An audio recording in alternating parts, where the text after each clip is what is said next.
श्रीकृष्णाय नमस्तस्मै।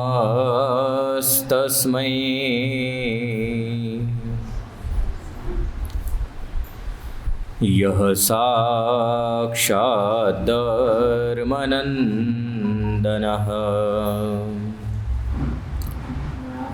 भुवि भूत्वा हरत्यन्तस्तमस्तमयुवांशुमान् श्रूयतां देवदेवेश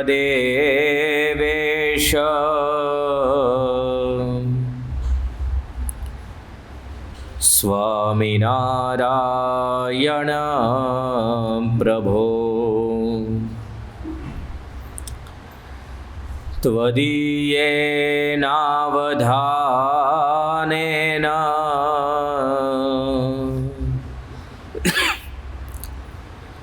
कथयिष्ये शुभा कथा।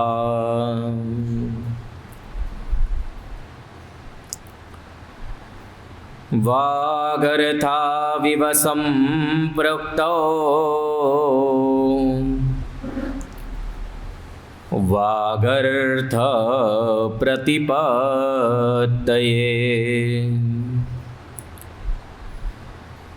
जगत पितरौ वन्दे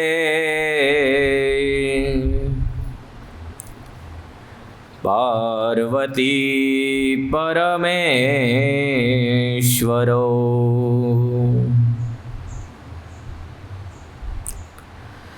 भवानी शंकरौ वन्दे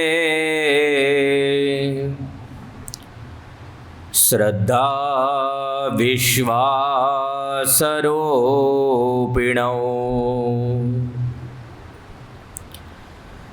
याभ्यां विना न पश्यन्ति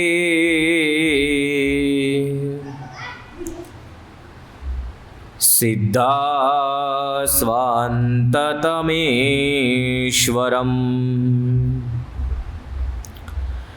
ॐ अवतारिणे स्वामिनारायणाय नमो नमः। ॐ श्री हरिकृष्णाय नमो नमः। ॐ श्री पूर्णपुरुषोत्तमाय नमो नमः।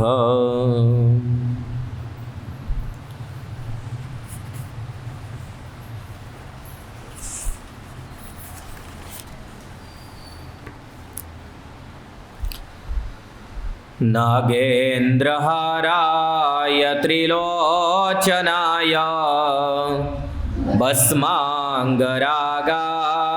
महेश्वराय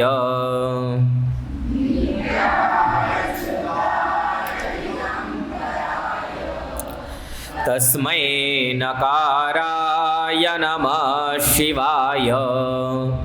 मंदाकिनी सलिलचंदन चरचिताय नंदीश्वर प्रथमनाथ महेश्वराय। मंदार पुष्पवो पुष्प सुपूजिताय तस्मै मकाराय नमः शिवाय। शिवाय गौरी वदनाब्जवृंद सूर्याय दक्षाध्वरनाशकाय वृषध्वजाय तस्मै शिकाराय नमः शिवाय। वसिष्ठकुम्भोद्भव गौतमार्य मुनीन्द्रदेवार्चितशेखराय चन्द्रार्कवेश्वानरलोचनाय तस्मै वकाराय नमः शिवाय। यक्षस्वरूपाय जटाधराय पिनाकहस्ताय सनातनाय दिगंबराय तस्मै यकाराय नमः शिवाय पंचाक्षरमिदं पुण्यं यः पठेत् शिवसन्निधौ शिवलोकम् अवाप्नोति शिवेन सह मोदते इति श्रीमच्छंकराचार्य विरचितं शिवपंचाक्षरस्तोत्रं संपूर्णं। स्वामिनारायण भगवाननी जय। हरे कृष्ण महाराजनी जय। श्री लक्ष्मीनारायण देवनी जय। श्री राधा कृष्ण देवनी जय। श्री सिद्धेश्वर महादेवनी जय। श्री विघ्न विनायक देवनी जय। श्री काष्ठभंजन देवनी जय।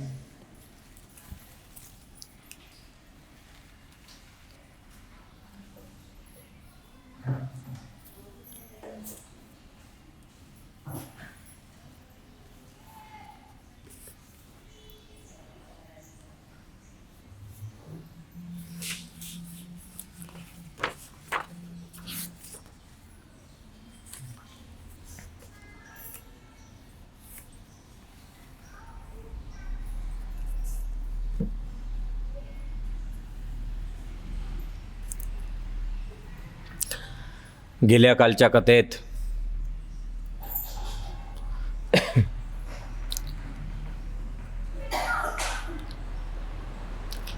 आपण दधीची ऋषी आणि शिवराजा या दोघांचे चरित्र ऐकले।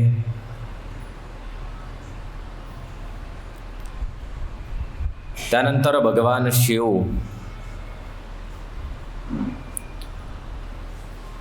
यांनी दक्षाला जीवित करून आणि कित्येक ज्ञानोपदेश त्याला दिला आहे। स्वस्वरूपाचं ज्ञान दिलं। भगवान शिव यांनी खूप सुंदर गोष्ट सांगितली की जीवात्म्या कोणीही मनुष्य असो तो मनुष्य केवळ कर्मानेच संसाराला पार इच्छू शकत नाही।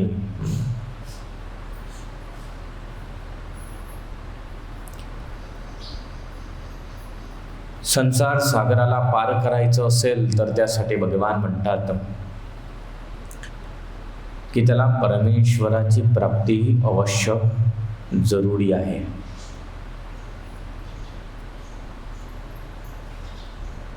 भगवान स्वामीनारायण यांनी वचनामृतामध्ये एक गोष्ट सांगितली की जर छोटीशी नदी असली, चांगला तरवैया असला, झेपणारा चांगला असला, तर तो त्या छोटीशा नदीमधून इकडून तिकडे पार होऊ शकतो, झेपून पार होतो। परंतु जर समुद्र पार करायचा झाला तर समुद्र पार करण्यासाठी भगवान म्हणतात की तो झेपून पार पण करू शकत नाही, किंवा पूर्वीच्या वेळी तुंबड्या येत असायच्या, तर तुंबडी सांगितली। तुंबडी म्हणजे भोपळा असतो, भोपळा पक्क झाला की त्याला तुंबडी म्हणत असायचे। आमचे संत लोक सर्वे त्यामध्ये पाणी पित असायचे। तर भगवान म्हणतात की तुंबडी बांधून शरीराला बांधली आणि जर त्याने विचार केला की मी समुद्राला पार करेल, समजा एखादा छोटीशी खाडी सुद्धा असली तरी सुद्धा ते पार होऊ शकत नाही। त्यासाठी त्याला वाहनामध्ये बसावं लागतं, म्हणजे जहाजमध्ये बसावं लागतं. समुद्र पार करायला छोटीशी नावडी सुद्धा चालत नाही, जहाजच आवश्यक आहे. आणि जहाजाने जो तो समुद्र हा पार करतो, त्याच प्रकारे जीवात्मा केवळ कर्माने संसाराला पार करू शकत नाही. त्यामध्ये त्याला ईश्वर आराधन हे अति आवश्यक आहे. तुम्ही म्हणसाल की मला भगवंताची गरज नाही, मी माझ्या पुरुषार्थाने खूप काही मेहनत करेल, खूप पुरुषार्थ करेल आणि खूप पुरुषार्थ मेहनत करून आणि पैसा धन वगैरे सर्व कमावेल. परंतु शास्त्र आदिक सर्व म्हणतात की मनुष्य मेहनत करतो, खूप मेहनत करतो, परंतु मेहनतीचं फळ देणं हे भगवंताच्या हातात असतं. कितीही आपण मेहनत केली, परंतु त्याचं फळ हे कसं प्राप्त व्हावं किंवा कसं त्याचं फळ मिळेल हे एक परमेश्वरच देतो, की किती द्यायचं आहे आणि केवढं द्यायचं आहे, कसं द्यायचं आहे, केव्हा द्यायचं आहे ते. त्यासाठी महापुरुषांनी एक सुंदर वाक्य सांगितले की हमेशा लक्ष्मी हे कशी आहे, लक्ष्मी हे खूप मेहनतीने प्राप्त होत नाही. तुम्ही म्हणसाल मी खूप मेहनत करेल, परंतु मेहनतीने प्राप्त होत नाही. लक्ष्मी ही पुण्याईने मिळत असते. ज्याची पुण्याई असेल, ज्याच्यावरती परमेश्वराची कृपा असेल, पूर्ववंशांची चांगली काही कृपा असेल, पूर्वजांच्या कृपेने सुद्धा त्याला लक्ष्मी ही चांगली मिळत असते. तुम्ही बघा, अमुक अमुक मनुष्य असतात, एवढी मेहनत करतात, परंतु जसेच्या तसेच असतात, काहीच त्यांच्यामध्ये फरक पडत नाही. मुंबईला जिथे आपलं मंदिर आहे, त्या मंदिराच्या पूर्ण भागामध्ये पूर्ण मार्केट एरिया आहे, खूप मोठा मार्केट एरिया आहे. तिथे मोठ्याला गाड्या जात नाही, माल येतो खूप, गाड्या काहीच जात नाही. गाडी बाहेर मेन रोडवर उभी राहिली म्हणजे तिथून मग ते हातगाडीवाले असतात. जशी आपली लोट गाडी असते तिथे हातगाडी असते, खेचण्याची लांबी राहते. आता तिच्यावरती माल भरतात ते, तर कमीत कमी अर्धी ट्रॉली जितका माल भरतात. एवढा माल भरून आणि या गलीतून दुसऱ्या गली, दुसऱ्या गलीतून तिसऱ्या गलीमध्ये कित्येक वेळ आता मोठे मोठे जाडे जाडे रोड राहतात, पितळाचे तांब्याचे अधिक, ते सर्व रोड इकडून तिकडे घेऊन जाता. पूर्ण दिवस मेहनत करता, खूप मेहनत करता. मेहनत म्हटली म्हणजे गाढवासारखी मेहनत, बैलासारखी मेहनत. परंतु आज सुद्धा ते कदाच 20 वर्षापासून मुंबईमध्ये असले त्याच स्थितीमध्ये त्यांची स्थिती असते. नाहीतर जर माणसाने एवढी मेहनत केली, कमवतो सुद्धा, असं नाही की नाही कमवत, दिवसाचे 2-3 हजार रुपये कमवतो. एवढं कमावून सुद्धा परिस्थिती कुठे आहे, त्याच ठिकाणी आहेत. मग का तो वरती आला नाही? तर त्यासाठी सांगितलं की केवळ आपण म्हणू की कर्म करूनच आम्ही सर्व प्राप्त करू शकू, तसं होत नाही. त्यामध्ये परमेश्वर इच्छा ही महान मोठी असते. भगवान शिव यांनी दक्ष याला 3 देवांची एकता सांगितली आहेत की 3 देव, या 3 एकता समजावी. ब्रह्मा विष्णू महेश, 3 भेदबुद्धी करू नये, कारण 3 उत्पत्ती परमेश्वरा वाचूनच आहेत आणि भगवंतांनी सृष्टीच्या कार्यासाठी या तिघांना विविध कार्य दिलेले आहेत सृष्टी चालवण्यासाठी. तर जो मनुष्य स्वतःच्या अंगांना भिन्न समजत नसतो त्याच प्रकारे या तिघांना सुद्धा भिन्न समजावे नाही. भगवान शिव दक्षाला म्हणतायत आपल्या शरीराचे अंग आहेत, आपण त्याला वेगळे समजतो का? हात आपला आहे, आपण म्हणतो हा माझाच हात आहे, माझा पाय आहे. शरीराच्या अंगांना ज्याप्रमाणे आपण भिन्न समजत नसतो त्या प्रकारे भगवान शिव म्हणतात की ह्या तिघांमध्ये भिन्नता म्हणजे विविधता न समजावी. आणि जो समजत असतो यह करोति त्रिदेवेषु भेदबुद्धिं नराधमः नरकेश वसेन्नूनम यावच्चंद्र तारकम. की जो मनुष्य भेदबुद्धी करत असतो तिघांमध्ये भेदबुद्धी करून एक दुसऱ्याची निंदा करत असतो तर तो नराधम अधम मनुष्य जोपर्यंत चंद्र आणि तारागण हे उगत राहत असतात तोपर्यंत नरकमध्ये जात असतो. म्हणजे कोणत्याही स्वरूपाची कधीही निंदा करू नये. भगवंताचं कोणतंही स्वरूप असो कधी त्याची निंदा करू नये. निंदा केली म्हणजे अवश्य त्याला त्याचं फळ भोगवावं लागत असतं. ज्याप्रमाणे दक्षाने निंदा केली शिवजी यांची त्या प्रकारे भगवान स्वामीनारायण यांनी शिक्षापत्रेमध्ये सांगितलं की ज्याप्रमाणे कुठेही निघा तुम्ही रस्त्यावरती निघा, छोटंसं मंदिर आलं कोणत्या भगवंताचं कोणत्या देवताचं तर त्याला नमस्कार करून निघा. नमस्कार का करायचा आहे? कारण आपण तिथून निघतो. असं नाही गाडीमध्ये असले म्हणजे न करू, गाडीत बसेल असले तरी सुद्धा दोन हात जोडून शेवट नमस्कार करून निघा. जर असे निघालो तर त्या देवाची तिथे निंदा होत असते, अवगणना होत असते आणि त्याचं फळ कुठे न कुठे भोगवावं लागत असतं. भगवान यांनी खूप सुंदर सांगितलं की विष्णू भक्त माझी निंदा करेल आणि माझा भक्त विष्णूंची निंदा करेल तर ते दोघंचे दोघं दक्षला दिलेला शापाश्रमान त्याला श्राप प्राप्त होत असतो. जर विष्णू भक्ताने शिवची निंदा केली, शिवभक्ताने विष्णूची निंदा केली तर असं म्हटलंय की त्या दोघांनाही ज्याप्रमाणे दक्षाला श्राप मिळाला त्याप्रमाणे श्राप हा मिळत असतो, त्याला प्राप्त होत असतो.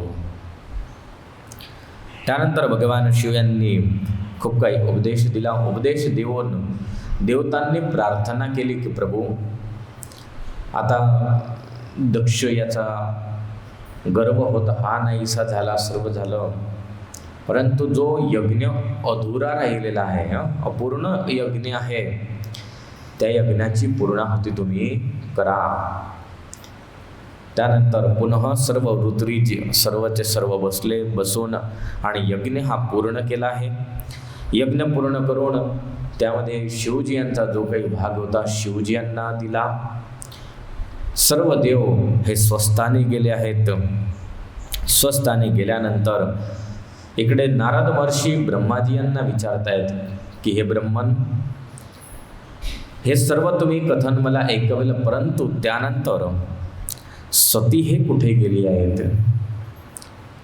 की सतीने यज्ञकुंडामध्ये स्वतः शरीराला भस्मीभूत केलं, त्यानंतर तिने कुठे जन्म धारण केला? हे सर्व कथन मला ऐकवा. ब्रह्माजी यांनी सुंदर कथन सुरू केलं आहे. सतीखंड इथे समाप्त करून आणि त्यानंतर पार्वती खंड याचा प्रारंभ केला आहे.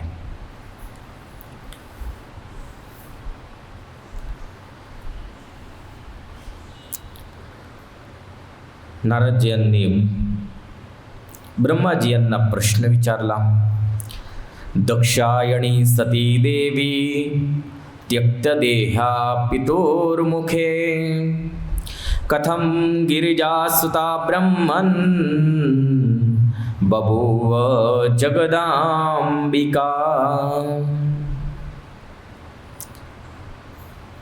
नारदजी यांनी ब्रह्माजीला म्हटलंय, हे ब्रह्मन, स्वतःच्या शरीराचा त्याग करून दक्षकन्या सती हिमालयाची पुत्री कशी झाली आणि तिने शिवजी यांना प्राप्त हे कशा रीतीने केलं आहे, हे तुम्ही मला सविशेष स्वरूपाने सांगा. की सती जी होती ही पार्वतीच्या स्वरूपामध्ये कशा रीतीने आली आहेत. सुतपुराणिक म्हणतात, हे शौनकादिक महर्षींनो, ब्रह्माजी नारदांना म्हणू लागले की नारद, यदा दाक्षायणी देवी हरेण सहिता मृदा हिमाचले सूची क्रीडे लीलया परमेश्वरी. खूप सुंदर प्रसंग सांगितला आहे की सतीने का हिमालयाच्याच येथे जन्म धारण केला, दुसऱ्याच्या कोणाच्या इथे का जन्म न धारण केला आहे. बाकी जगतामध्ये तर खूप होती, अनेक असंख्य लोक होते, तर दुसऱ्यांच्या इथे जन्म न धारण करता हिमालयाच्याच घरी जन्म धारण केला, तिथेच प्रकटली, त्याचं कारण काय आहे.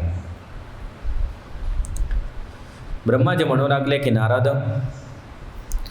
की एक वेळचा प्रसंग आहे की ज्या वेळेला सती हे दक्षपुत्री होती. बघा, बरोबर ध्यान ठेव जा, नाहीतर पाणी सर्व गडबड होऊन जाईल. सती हे कोणाची होती, दक्षपुत्री होती. दक्षपुत्री होती, दक्षाच्या इथे एक वेळ ते खेळत होती. बाल्यपणाची गोष्ट आहे तिच्या. बाल्यपणामध्ये खेळत होती आणि खेळता खेळता त्या मार्गाने हिमालय व त्याची पत्नी मेना हे दोघंचे दोघं निघाले आहेत. आता खूप मागे जा. सती एकदम छोटी, म्हणजे सर्व विवाह होण्याच्या आधीची गोष्ट आहे. सती खेळत होती, तिथूनच हिमालय आणि हिमालयाची पत्नी मेना दोघंचे दोघं निघाले. दोघांनी जे काही त्या 4-5 मुली होत्या त्या खेळत होत्या, त्या 4-5 मुलींमध्ये सती खेळत होती. सतीला बघितलं. सतीला बघून आणि दोघांना अतिशय तिच्याप्रती खूप प्रेम झाला. एवढा प्रेम त्यांच्या हृदयामध्ये उद्भवला आणि त्यावेळेस मेना हिने विचार केला की ही पुत्री मला प्राप्त व्हावी, मला सुद्धा अशीच पुत्री व्हावी, अशा रीतीची इच्छा सती मेना हिने त्यावेळेला केली होती. आता मनोमन तिने अशा रीतीची इच्छा केली आणि आपले पती होते हिमालय, त्यांना सुद्धा सांगितले की बघा हे मुलगी किती छान आहेत, असं आहेत. दोघांनी सुद्धा बघितले, हो खूप सुंदर मुलगी आहेत. मेनाईने गोष्ट केली की माझ्या मनामध्ये अशी इच्छा आहे की अशीच पुत्री मला सुद्धा व्हावी. आणि त्याच वेळेला त्या दोघांचा संकल्प, अतिशुद्ध संकल्प, सतीने संकल्प बघितला आणि सतीने त्यांना तथास्तु म्हटलं. सती कोण होत्या, भगवंताची माया होती. भगवंताची माया होती. त्या दोघांच्या अंतराची गोष्ट सतीने बघितली. सतीने तिथूनच मनोमन त्यांना सुद्धा सांगितलं, तथास्तु तुमची इच्छा पूर्ण होईल. आता बघा कशी पूर्ण होईल, सांगता तर हो सांगून दिलं की चला तुमची इच्छा पूर्ण होईल, पण ते कशी होणार आता ते होईल. आणि सतीने मनोमन त्या दोघांची, परमेश्वरी म्हणजे भगवान यांची पत्नी भगवंताची शक्ती योगमाया हिने तथास्तु सांगितलं आणि तथास्तु सांगितल्यानंतर या दोघांनी सुद्धा तिला स्वतःच्या पुत्री स्वरूपानेच स्वीकारली, तिथूनच स्वीकारून घेतली. अशा रीतीने दोघंचे दोघं निघाले. त्यानंतर तर मग सतीयांचा विवाह शिवजीसोबत झाला. अधिक सर्व घटना घडली आहेत. त्यानंतर नारद यांनी विचारलं आहेत की हे पिता, सतीची हे तुम्ही आधीची गोष्ट सांगितली की सतीने त्यांना तथास्तु म्हटलं म्हणून त्यांच्या इथे मेना आणि हिमालय यांच्या इथे सतीचा जन्म झाला. परंतु यामध्ये हिमालयाची पत्नी मेना ही कोण आहे? मेनका हिच्या जन्माची कथा आणि हिमालयासोबत तिचा विवाह कसा झाला हे प्रसंग मला ऐकवा. हा प्रसंग ऐकायचा आहे. ब्रह्माजी यांनी सांगितलं की नारद, हिमालय हा समग्र पृथ्वीचा किंवा भारतवर्षाचा मोठ्यात मोठा पर्वत म्हटला गेला आहे.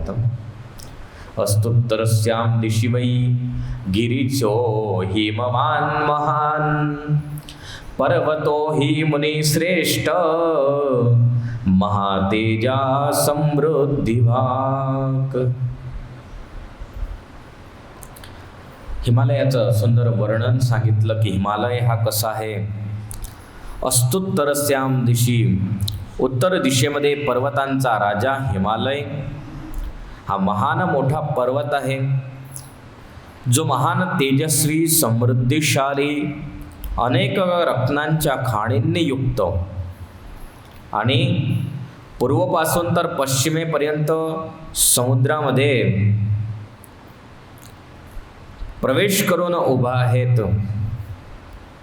आणि पुन्हा सांगितलं कसा, तर ज्याप्रमाणे भूमंडळ याला मापण्यासाठी एखादा मापदंडच आहे की काय, असा तो हिमालय आहेत.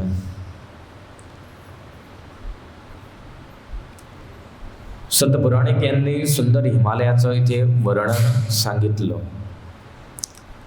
महान तेजस्वी आहेत, समृद्धिशाली आहेत, सर्व रत्नांच्या खाणी त्यामध्ये भरलेल्या आहेत. असा तो महान पर्वत आणि भूमंडळाला मापण्यासाठी जणू काही मापदंडच हा राहिला आहे. आता बघा, आपण आता बघू शकतो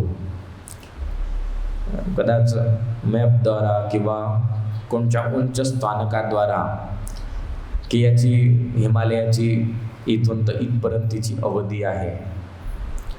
परंतु हे महापुरुष कित्येक वर्षाआधी सर्व काही गोष्टी लिहून दिल्या की इथून तर इथपर्यंत राहिलेला आहे आणि तो सुद्धा कशा रीतीचा राहिलेला आहे. सर्व काही त्याची मापदंडना अधिक लिहून दिली.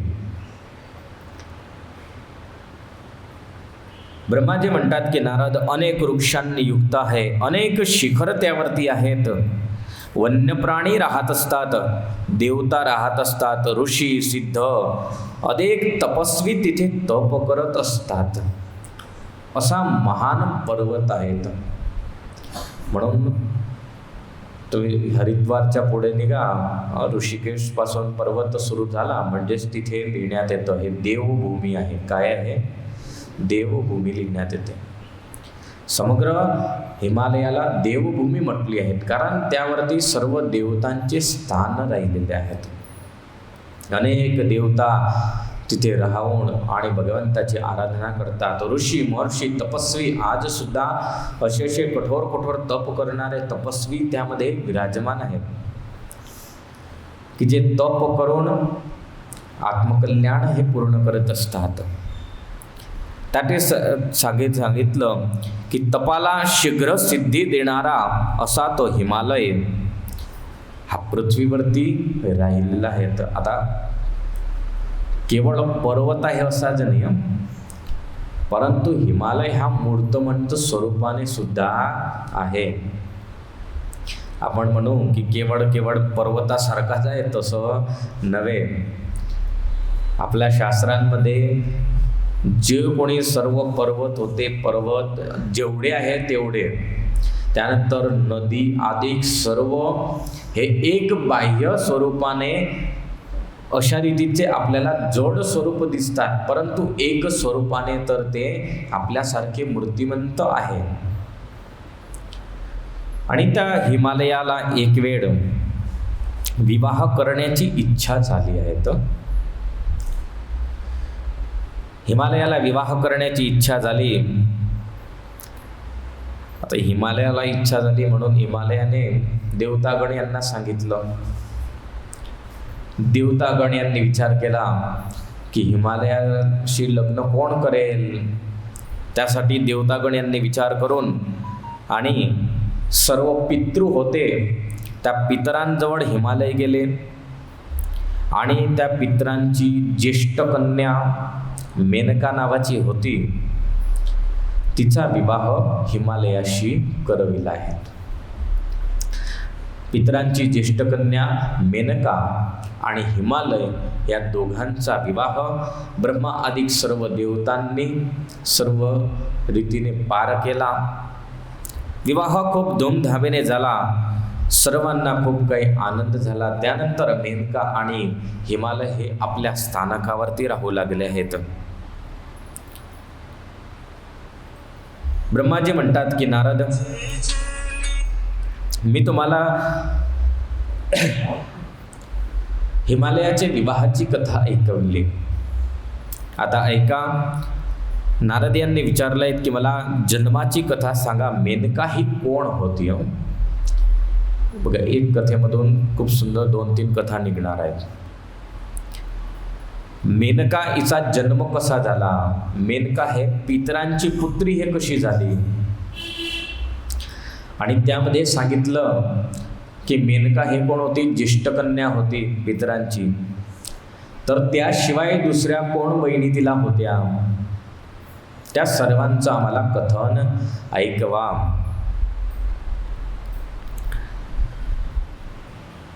ब्रह्माजी म्हणू लागले, हे मुने, दक्ष यांना 60 कन्या होत्या. 60 कन्यामधून एक कन्या त्यांना स्वधा नावाची होती. बरोबर ध्यान ठेव जा.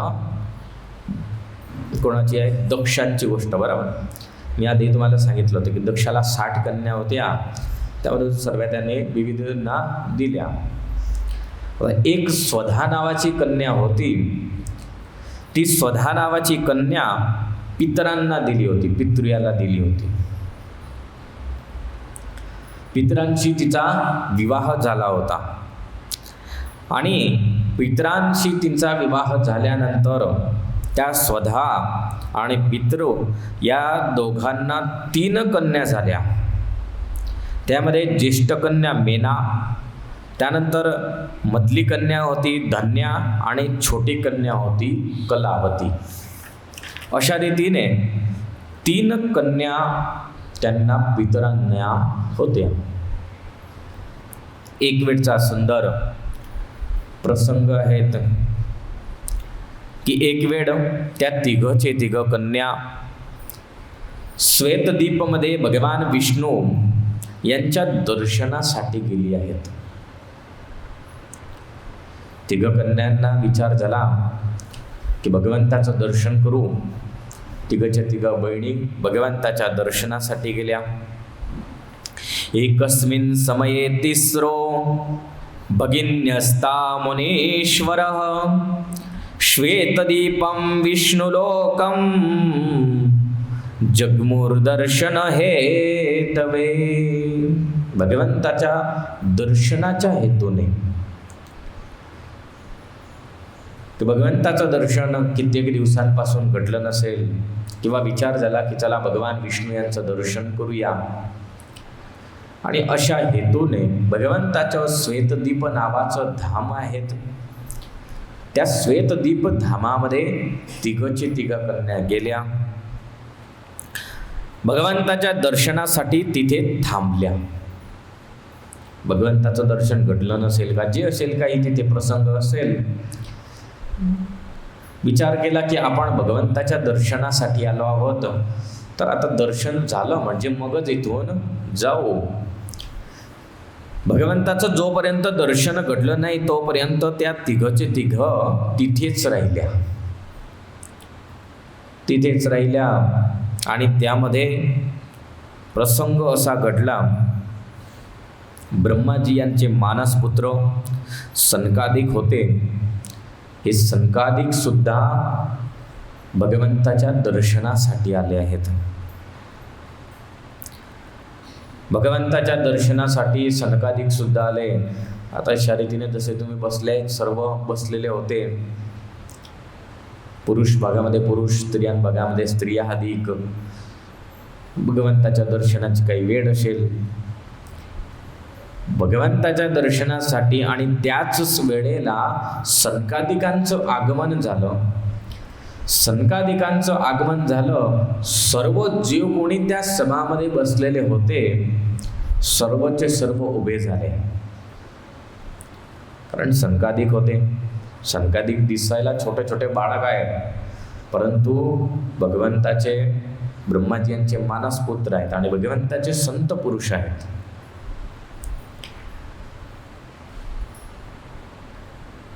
सर्व कोणी उभे झाले, परंतु ह्या तिघ कन्या होत्या, तिघांमधून एकही उभी झाली नाही. तिघांच्या मनामध्ये विचार आला की हे सर्व उभं झाले असतील, याचं काही कारण असेल, आणि कदाच या तिघ चौघ बाळांसाठी उभं झालंय, तर या चौघ बाळांमध्ये काय अशी विशेषता.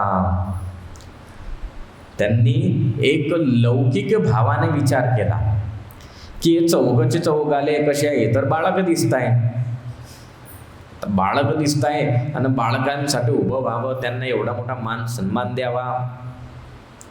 अशा रीतीने तिघ बहिणी होत्या, त्या उभ्या झाल्या नाही. तिघचे तिघ्या बसूनच राहिल्या. तिघचे तिघ बसून राहिल्या. आणि त्यावेळेला सर्व कोणी यांनी त्यांना सनकादिकांना प्रणाम केले. सनकादिक थोडेसे पुढे बसले भगवंताच्या दर्शनासाठी. सर्व येऊन प्रणाम करू लागले. सर्वांनी प्रणाम केला, परंतु या तिघ बहिणींनी प्रणाम सुद्धा केला नाही.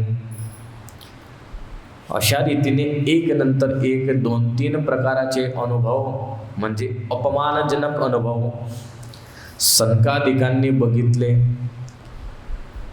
सनकादिक विचार करू लागले की हे सर्वचे सर्व येऊन आमचं दर्शन घेत आहे, एकाने पण आमचा अपमान केला नाही, आणि या तिघ बहिणींनी अपमान केला, यांना कोणता असा गर्व असेल. हे स्वतःला एवढे काय तपिष्ट समजत असतील की आम्ही खूप तपस्विनी आहेत का, असे आहेत. सनकादिक चौघ पुरुष होते, छोटे व छोटे. चौघांनी श्राप दिला. आणि श्राप दिल्यानंतर म्हणू लागले, सनकादिक म्हणू लागले, नरस्त्रिय संभवन्तो तिस्रोप्य ज्ञान मोहिताः स्वकर्मण प्रभावेण लब्ध्वं फलमीदृशम्. सनकादिक म्हणतात की हे स्त्रियांनो, तुम्ही अज्ञान मोहित आहोत. कसे आहोत? अज्ञान मोहित. तुम्ही कोणाचा अपमान केला हे तुम्हाला कल्पना नाही. तुम्ही आम्हाला काय समजतायत? छोटे छोटे बाळक समजतायत की आम्ही कोण आहे?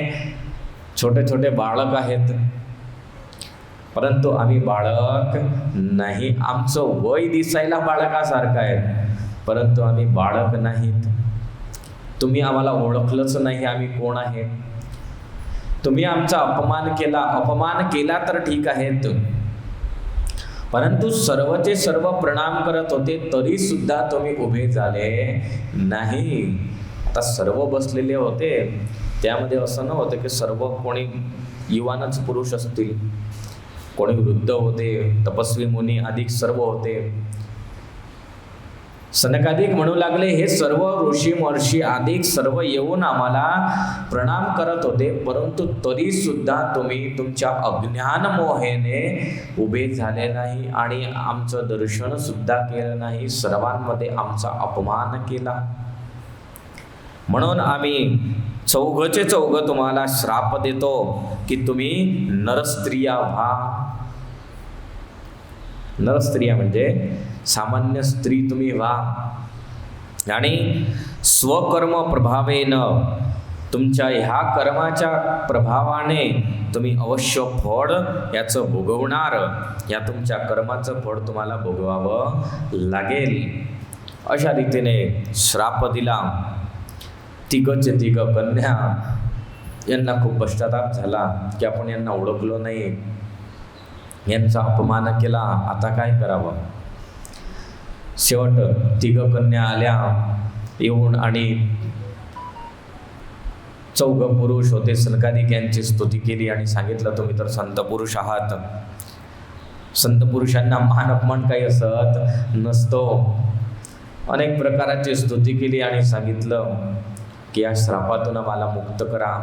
सनकादिक म्हणतात की बघा, आम्ही तर तुम्हाला श्राप दिला, श्राप तर तुम्हाला भोगवावं लागेल, परंतु तुमच्यावरती अनुग्रह अवश्य करतो. त्यापोटी तुम्हाला एक वरदान मी देतो. आणि वरदान सनकादिक यांनी दिला आहेत. सनकादिक म्हणू लागले की ऐका, तुम्हाला मी वरदान देत होते. आता तिघ कन्यांसाठी 3 वेगवेगळे वरदान दिले आहेत, म्हणजे तुम्हाला समजेल तिघ कन्या कोण होत्या त्या. प्रथम जे कन्या होती तिच्यासाठी सांगितलं, विष्णुरंशस्य शैलस्य हिमाधारस्य कामिनी ज्येष्ठा भवन्तु तत्कन्या भविष्यत्येव पार्वती. तुमच्यामध्ये जे ज्येष्ठ कन्या आहे, ज्येष्ठ कोण होती? मेनका, हिमालयाची पत्नी.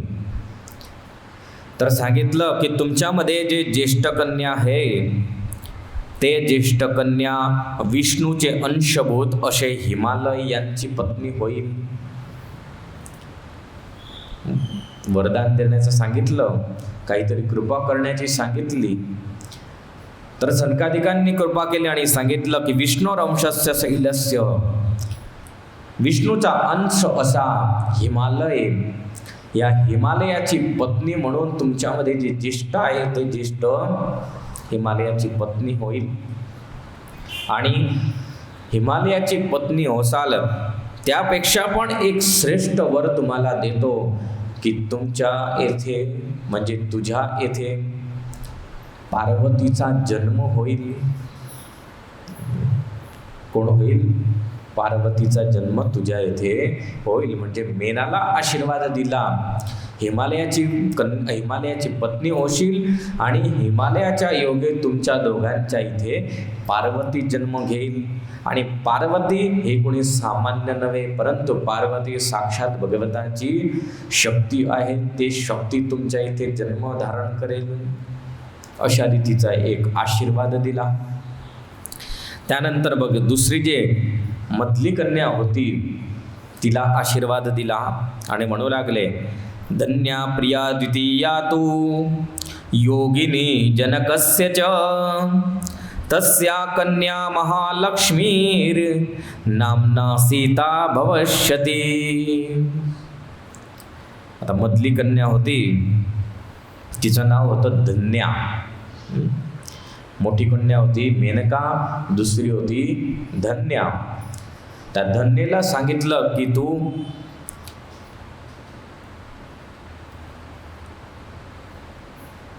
राजा जनक यांची पत्नी होशील. कारण नरस्त्रिया सांगितल्या आणि सांगितलं की तू कोणाची पत्नी होशील? राजा जनक यांची पुत्री होशील. राजा जनक हे महान भक्त आहेत भगवंताचे. त्यांची स्थिती सुद्धा भगवान स्वामीनारायण यांनी वचनामृतामध्ये वारंवार सांगितली. शास्त्रांमध्ये सुद्धा गोष्टी येतात की जनक हे कसे होते, तर महान अतिशय भगवंताचे मोठे भक्त होते. संसारापासून अलिप्त पुरुष होते. शुकदेवजी यांचे गुरु होते. आणि शुकदेवजी आता सामान्य होते का? ज्यांनी भागवत एवढं सांगितलं त्या शुकदी यांचे गुरु जनक महाराज होते. सनकादिक हे सांगू लागले की हे देवी एका कन्यांनो, तुम्ही जे धन्य आहेत त्या धन्येला जनक यांच्याशी तुझा विवाह होईल आणि जनकांचा विवाह झाल्यानंतर स्वयं महालक्ष्मी म्हणजे भगवंताची शक्ती, भगवंताची पत्नी हे तुझ्या येथे प्रगट होईल सीता नावाने. बघा कुठल्या कुठे तार जुडता.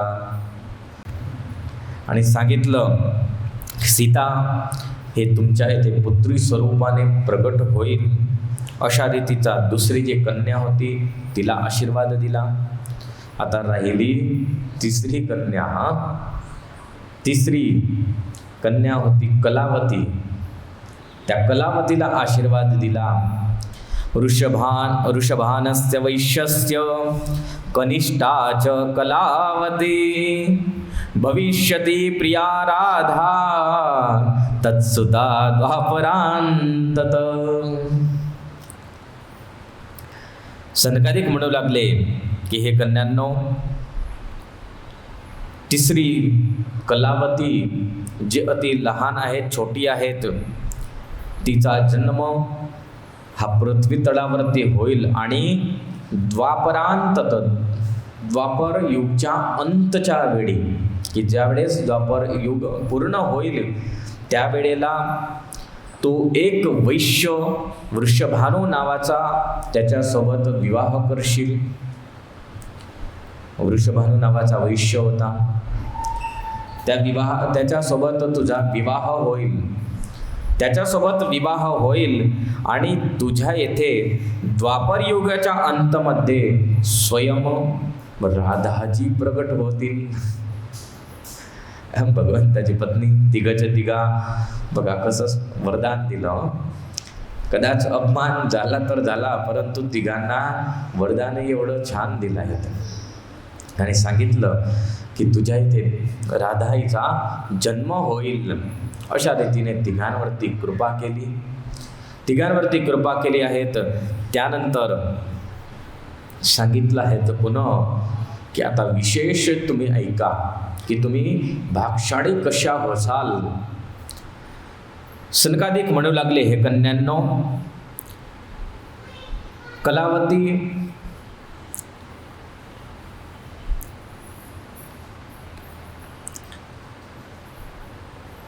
मेनका आहेत. मेनकाची पुत्री होईल पार्वती. त्या पार्वतीचा विवाह हा स्वयं शिवजी यांच्या सोबत होईल.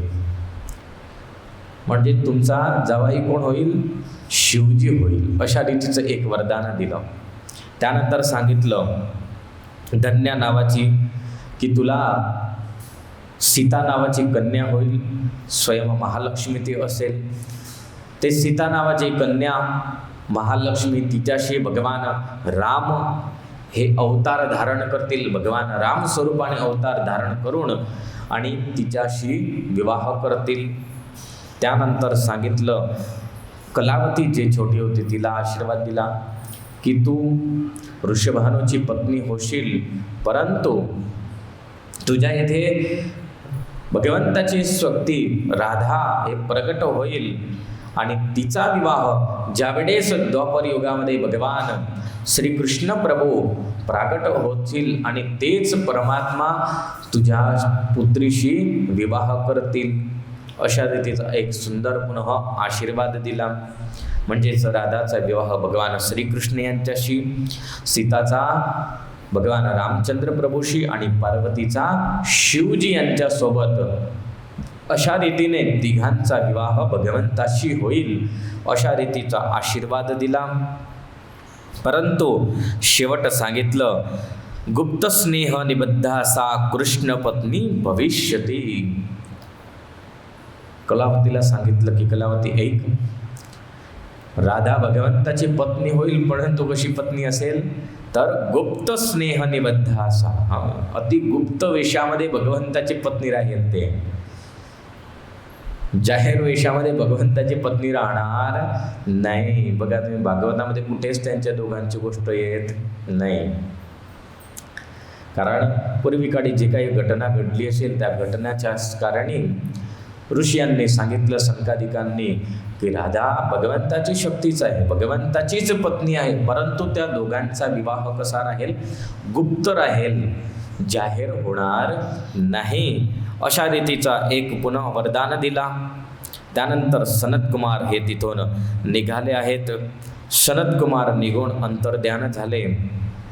कन्या यांना सुद्धा खूप आनंद झाला की चला काही हरकत नाही, अपमान झाला तर झाला, परंतु सनकादिकांनी आमच्यावरती विशेष कृपा केली आणि विशेष कृपा करून आम्हाला भगवंताचा संबंध हा मिळवला आहे. नाहीतर भगवंताचा संबंध कसा मिळला असता? तो विचार करा. कुठे ज्या त्या वेळेला राहिले असते, परंतु संत पुरुषांनी कृपा केली. संत पुरुषांच्या कृपेच्या योगी तिघांना भगवंताचा संपर्क सिद्ध झाला. भगवंत ज्या युगामध्ये किंवा ज्या स्वरूपामध्ये प्रकटतील त्या स्वरूपाशी तुमचा संबंध होईल. प्रत्यक्ष भगवंताचा योग तुम्हाला प्राप्त होईल. अशा रीतीचं परत संत पुरुषांनी कृपा केली. तिघांना खूप काही आनंद होता आणि तिघचे तिघ सुद्धा तिथून निघाले आहेत. सतपुराणिक म्हणतात की शौनकादिक महर्षींनो तिघ आपल्या स्थानी गेले. त्यानंतर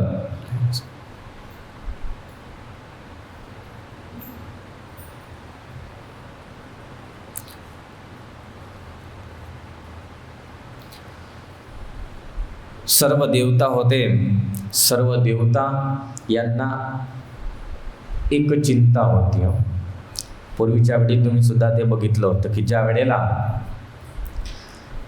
सती आणि शिवजी यांचं लग्न झालं त्यावेळेस देवतांना एक चिंता होती आणि ते होती तारकासुराची, की तारकासुराचा वध करायचा आहे. आता तारकासुराला मारायचं यासाठी ब्रह्माजी याने त्याला वरदान दिलं होतं की शिवचा पुत्र होईल तोच तुला मारू शकेल.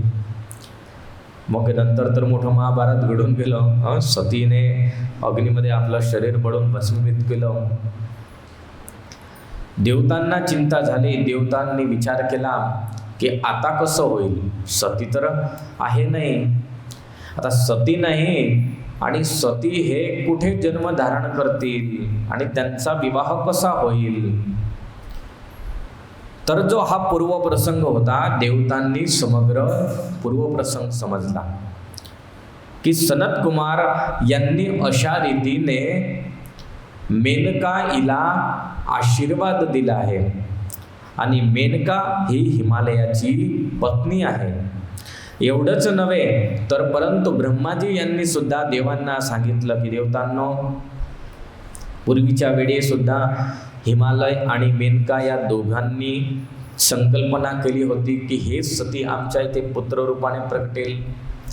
ही सर्व जी गोष्ट होती, हे सर्व गोष्ट ब्रह्माजी यांनी देवतांना सांगितली आणि देवतांना सांगितलं की जर तुम्ही सर्वचे सर्व हिमालयाकडे जा, हिमालयाचा विवाह मेनासोबत झाला आहे, तुम्ही हिमालयाला सांगा की उमादेवी म्हणजेच भगवंताची शक्ती, हिचा तुम्ही आराधन करा, हिची आराधन करा आणि तिला सांगा की तुम्ही माझ्या इथे पुत्री स्वरूपाने प्रकटा, तर अवश्य तुमची ते जगदंबा स्तुती ऐकेल आणि तुम्हाला आश्वासन देऊन ते हिमालयाच्या इथे प्रकट होईल. म्हणजे आता हे सतीचा दुसरा जन्म पार्वतीच्या जन्माच्या गोष्टीच्या झाल्या. देवतांनी विचार केला आणि सर्व देवता होते, सर्वचे सर्व हिमालयाकडे गेले. हिमालयाकडे गेले आणि हिमालयाला सांगितलं आहे की तुम्ही एक देवतांचं कार्य करा. हिमालय म्हणतो मी तुमचं कार्य काय करू? तर सांगितलं की पूर्वीच्या वेळी तुम्ही अशा रीतीचा एक संकल्प केला होता की सती आमची पुत्री हो. हिमालय म्हणतो हो. देवतांनी सांगितलं तेच सती म्हणजेच भगवान शिव यांची पत्नी आहे, तर तुम्ही तिचं आराधन करा. तिचं आराधन करा म्हणजे अवश्य ते तुम्हाला दर्शन देईल. आणि दर्शन दिल्यानंतर तुम्ही तिला वरदान मागा की तुम्ही म्हणजेच सती म्हणजेच भगवंताची योग शक्ती माया आहे, ते माझ्या इथे हिमालयाच्या इथे पुत्री स्वरूपाने प्रकट व्हा. अशा रीतीचं तुम्ही हिमालयाला सांगू लागले देवता की तुम्ही दोघंचे दोघं आराधन करून तिच्याजवळ मागा. आता हिमालय म्हणतो की देवतांनो, तुम्ही तर चांगले स्वार्थी आहेत.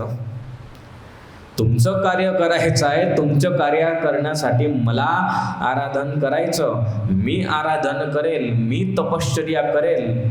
आता तपश्चर्या देवीला प्रसन्न करायची म्हणजे काही 1 की 2 वर्षाची गोष्ट नव्हे. अनेक वर्षापर्यंत मला तपश्चर्या करायची, तपश्चर्या करून मला तुमच्यासाठी पुत्री स्वरूपामध्ये मागायची आणि पुन्हा तुमचं कार्य करण्यासाठी तिला समर्पित सुद्धा करायची. हिमालय म्हणतो की हे कदाच जमेल किंवा नाही जमेल. देवता विचार करू लागले, आता काय करसाल. शेवट देवतांनी ब्रह्माजीला सांगितलं. ब्रह्माजी यांनी हिमालयाला सांगितलं की तुम्ही पूर्वीच्या वेळी सर्व संकल्पना केल्या होत्या. एवढंच नव्हे तर तुमची पत्नी मेनका हिला सुद्धा सनकादिकांनी आशीर्वाद दिला आहेत. म्हणून तुम्ही दोघंचे दोघं तप करा आणि तप केल्यानंतर अवश्य तुम्हाला देवी हे प्रसन्न होईल आणि तुम्ही तिला मागा. सुतपुराणिक म्हणतात की हे शौनकादिक महर्षींनो, त्यानंतर ब्रह्माजी अदृश्य झाले, देवतागण गेले आणि दोघंचे दोघं पती पत्नी होते हिमालय आणि मेना. दोघांनी विचार केलाय की आपण अवश्य तप करू आणि तप करून आपण देवीला प्रसन्न करू. कारण दोघांना सुद्धा इच्छा होती की सती ही आमची पुत्री स्वरूपाने आम्हाला मिळावी आणि पुत्री सुद्धा मानलेलीच होती. त्यानंतर हिमालय तथा मेनका दोघांनी कठोर तपश्चर्या केली आहे. संतांच्या इच्छेने त्यांनी 27 वर्ष कठोर तपश्चर्या केली. बघा, 27 वर्षापर्यंत तपश्चर्या चालली. 27 वर्ष तपश्चर्या केली. आणि तपश्चर्या हे कशी केली आहे तर एक वेळ अन्न खाऊन मग त्यानंतर धीरे धीरे अन्नाचा त्याग केला, पाण्याचा त्याग केला, केवळ वायुभक्षण करीत करीत तपश्चर्या केली. आणि अशा रीतीने तपश्चर्या केल्यानंतर सदपुराणिक म्हणतात, हे शौनकादिक महर्षींनो, वर्षाच्या अंती देवी प्रसन्न झाल्या आहेत.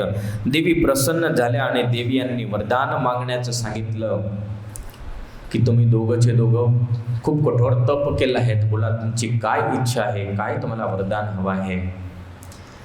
त्यावेळेस हिमालय यांनी सांगितलंय की हे देवी, तुम्ही आमच्यावरती प्रसन्न झाल्यात आणि आम्हाला दर्शन दिलं, आमच्यासाठी हीच आनंदाची गोष्ट आहे. कारण असंख्य वर्षानंतर सुद्धा तुम्ही प्रसन्न होत नसतात, परंतु आम्हाला तुम्ही दर्शन देऊन आणि आम्हाला कृतकृतार्थ केला आहे. म्हणून दोघांनी सुंदर मागितलं आहे. प्रथमं शतपुत्रा मे भवन्तु जगदांबिके बह्यायुषो वीर्यवंत रुद्धी सिद्धी समन्विता. हिमालय आणि मेना या दोघांनी म्हटलं आहे, हे जगदंबिके, पहिला तर आम्हाला पुत्र हो, 100 पुत्राची प्राप्ती हो. त्यानंतर ते सर्व दीर्घ आयुष्यवाळे असो, पराक्रमी असो आणि रिद्धी सिद्धी युक्त असो, अशा रीतीने तुम्ही आम्हाला एक वरदान द्या. 100 पुत्र हो, परंतु कसं असो, ते सर्व दीर्घ आयुष्ययुक्त असो, सर्व समृद्ध गुणांनी युक्त असो. आणि त्यानंतर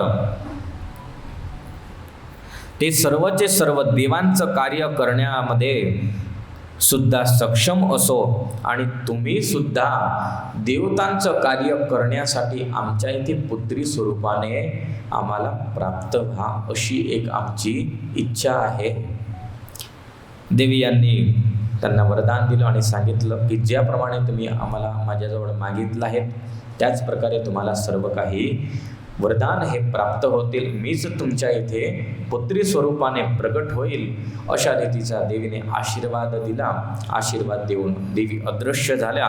दोघंचे दोघं यांनी तपाची पूर्णाहुती करून हिमालय आणि मेना आपल्या घरी गेले आहे. शेष कथा आपण उद्याच्या दिवशी ऐकू. सहजानंद साई महाराजनी जय.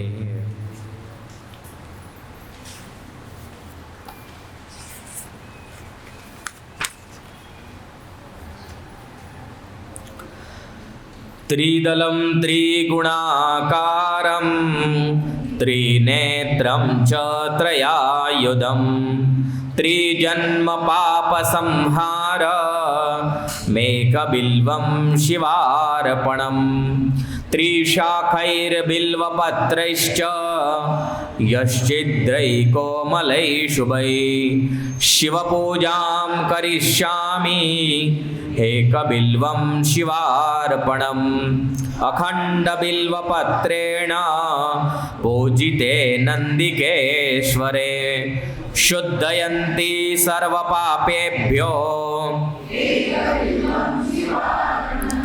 शालिग्रामशिलामेकां विप्राणां जातु अर्पयेत् सोमयज्ञमहापुण्यमेकबिल्वं शिवार्पणं दन्तकोटिसहस्राणि वाजपेयशतानि च कोटिकन्या महादान मेकबिल्वं शिवार्पणं लक्ष्म्यास्तनत उत्पन्नं महादेवस्य च प्रियं बिल्ववृक्षं प्रयच्छामि एकबिल्वं शिवार्पणं दर्शनं बिल्ववृक्षस्य स्पर्शनं पापनाशनम् मेकबिल्वं शिवार्पणं काशीक्षेत्रनिवासं च कालभैरवदर्शनं प्रयागमाधवं दृष्ट्वा एकबिल्वं शिवार्पणं मूलतो ब्रह्मरूपाय मध्यतो विष्णुरूपिणे अग्रतो शिवरूपाय एकबिल्वं शिवार्पणं बिल्वाष्टकमिदं पुण्यं यः पठेत् शिवसन्निधौ सर्वपाप विनिर्मुक्त शिवलोकमवाप्नुयात् इति बिल्वाष्टकं सम्पूर्णम्. ओम नमः शिवाय, ओम नमः शिवाय, हर हर बोले नमः शिवाय.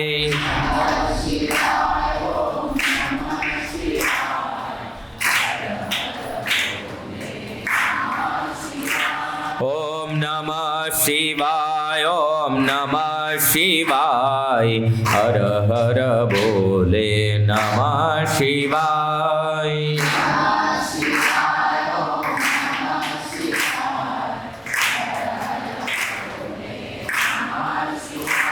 ओम नमः शिवाय, ओम नमः शिवाय, हर हर बोले नमः शिवाय.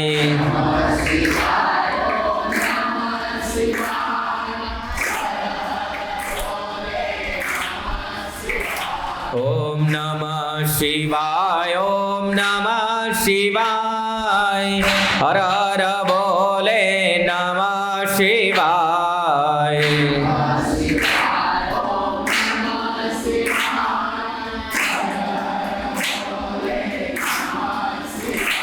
ओम नमः शिवाय, ओम नमः शिवाय, हर हर बोले नमः शिवाय.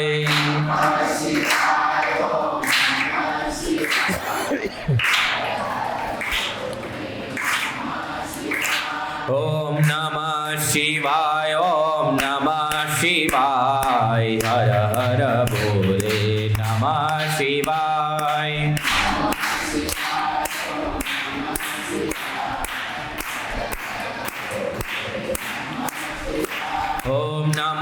शिवाय ओम नमः शिवाय हर हर भोले नमः शिवाय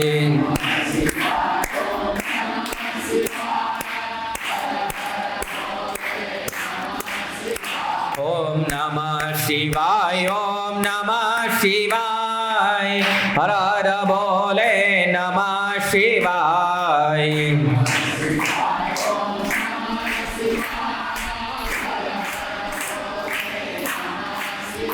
ओम नमः शिवाय ओम नमः शिवाय हर हर भोले नमः शिवाय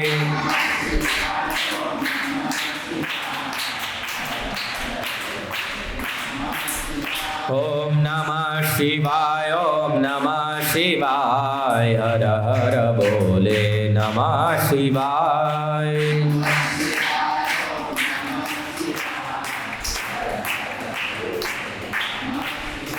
बोलो स्वामीनारायण भगवाननी जय सिद्धेश्वर महादेवनी जय श्री विघ्न विनायक देवनी जय श्री कष्टभंजन देवनी जय।